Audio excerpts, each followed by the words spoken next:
नमस्कार प्रेक्षकांनो, सनई चौघडे मालिकेच्या येणाऱ्या एपिसोडमध्ये आता आपण असे पाहतोय की इकडे साक्षीने घरामधील वातावरण पाहून आता जयला कॉल केलेला आहे आणि जयला त्याच्या चुकीची जाणीव करून दिलेली आहे. आणि त्यानंतर साक्षी त्याला असंही बोलते की दादा, मी तुझ्याकडे एक रिक्वेस्ट करते आणि त्याच्यासाठी तू नाही नाही बोलणार मला.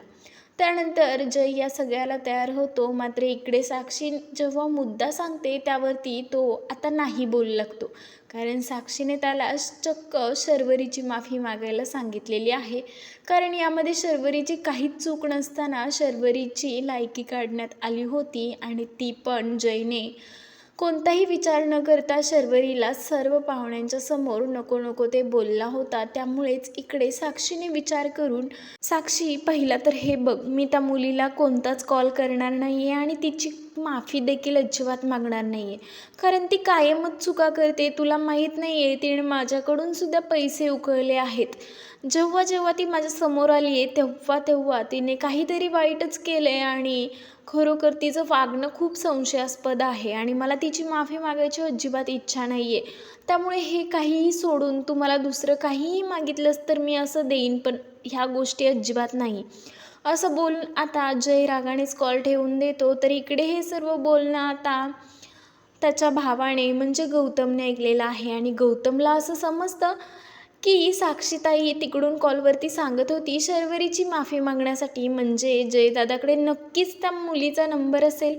मला जरी शर्वरीचा नंबर मिळाला तरी मी शर्वरीकडून आसावरीशी बोलू शकतो आणि आसावरीशी माझा कॉन्टॅक्ट होईल. त्यामुळे मी जयदादाच्या फोनमधून तिचा नंबर घेऊ का जयदादालाच कॉल करायला सांगू, असा आता तो विचार करत असतो. मात्र एकीकडे त्याने असा विचार, माझ्या ड्रीम गर्ललाही समजलेलं असेल की मी मदत केल्यामुळे ती माझ्यावरती इम्प्रेस झाली असेल का, तिचा माझ्यावरचा राग निघून गेला असेल का, आणि मला खात्री आहे ती मला नक्की कॉल करून सॉरी बोलेल आणि थँक्यू देखील बोलेल.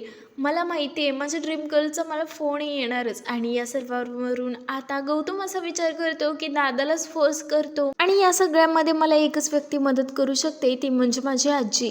आणि त्यानंतर तो आता त्याच्या आजीकडे जातो. तर इकडे भानू आजी विचारच करत असते की त्या शर्वरीची काहीच चुकी नसताना बिचारा पोरीला जय खूप काही बोलला आहे आणि जयने तिला सॉरी बोललं पाहिजे, हे साप चुकीचं आहे. हाच विचार करत आता ती बसलेली आहे.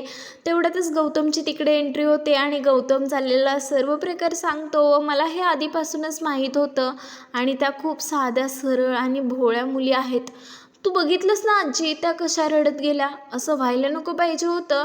काय आहे ना, दादाला आणि आईला फक्त आणि फक्त पैसाच दिसतो, त्यापुढे त्यांना माणुसकी दिसत नाही आहे. पण मला एक कळतं आहे, दादाने शर्वरीला कॉल करून शर्वरीची माफी मागितली पाहिजे. आता हे सर्व भानुआजीलाही पडतं आणि भानुआजी त्यानंतर, गौतम तू जे काही बोलतोयस ते अगदी खरं बोलतोयस बरं का. तू लहान असलास म्हणून काय झालं, तू माझ्यासारखा समजूतदार निघालास. खरंच बाळा थांब, आत्ताच मी जयला बोलवून घेते आणि शर्वरीला कॉल करायला सांगते. आता ती जयला बोलवून घेते. तर जय इकडे येण्यास नकार देत असतो. मला खूप कामं आहेत असं तो आता कारणं देत आहे. मात्र भानुआजीच्या एका रिक्वेस्टवरती तो आता खोलीमध्ये आलेला आहे आणि भानुआजी त्याला आता सक्त वॉर्निंग देते की तू आत्ता माझ्यासमोर शर्वरीला कॉल करणार आहेस आणि तिला सॉरी बोलणार आहेस. जय या सर्वाला तयार नसतो. मात्र भानुआजी आता त्याला फोर्स करते. त्यानंतर जय कॉल लावायचं असं ठरवतो.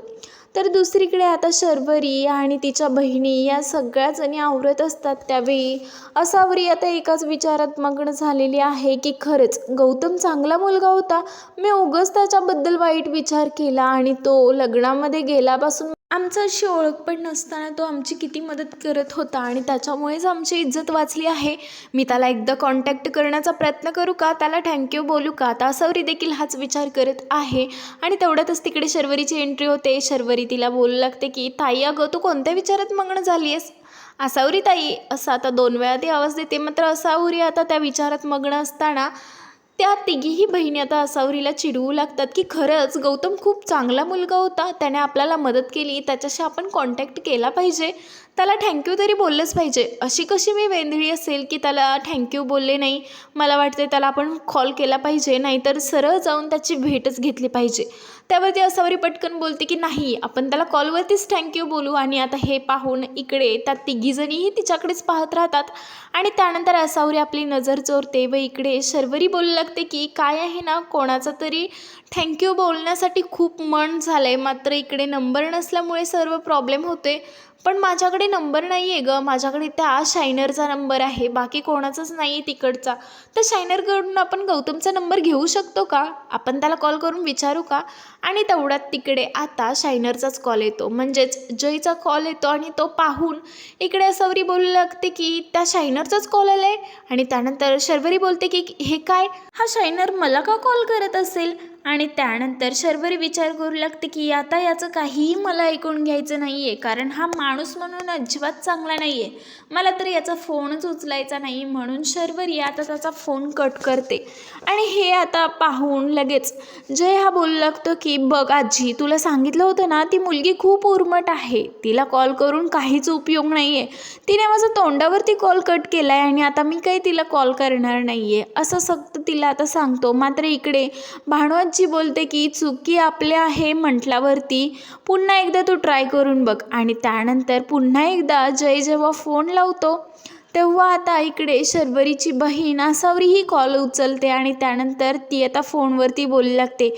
असावरी आहे म्हटल्यावरती लगेच गौतम हा जयच्या हातामधून फोन घेतो आणि इकडे असावरी तुम्ही ठीक आहात ना, असं सर्व प्रश्न विचारू लागतो. त्यावेळी असावरी आता गौतमला थँक्यू बोलते. मात्र इकडे जयचं आणि शर्वरीचंच बोलणं झालेलं नाही आहे. भानुआजीला मेन पॉईंट तर शर्वरीला सॉरी बोलायचं होतं, आणि ते पण जयच्या तोंडामधून.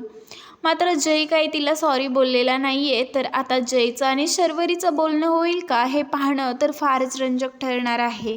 व्हिडिओ आवडला असल्यास लाईक करा व चॅनलवर जर नवीन असाल तर चॅनलला आजच सबस्क्राईब करा, म्हणजे असेच नवनवीन मालिकेंचे टेस्ट तुमच्यापर्यंत पोहोचत राहतील.